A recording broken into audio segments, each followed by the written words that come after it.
É, Senhor, é bem assim. Às vezes em meio à noite perdemos o sono, mas não entendemos que é o Teu Espírito Santo nos chamando para orar.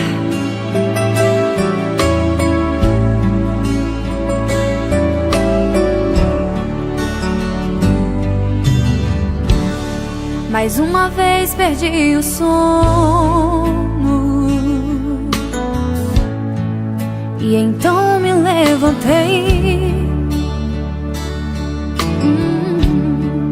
e andando pela casa, coração queimava igual brasa, com vontade de chorar. Minha alma angustiada, feito fera acuada, sem vontade de sorrir.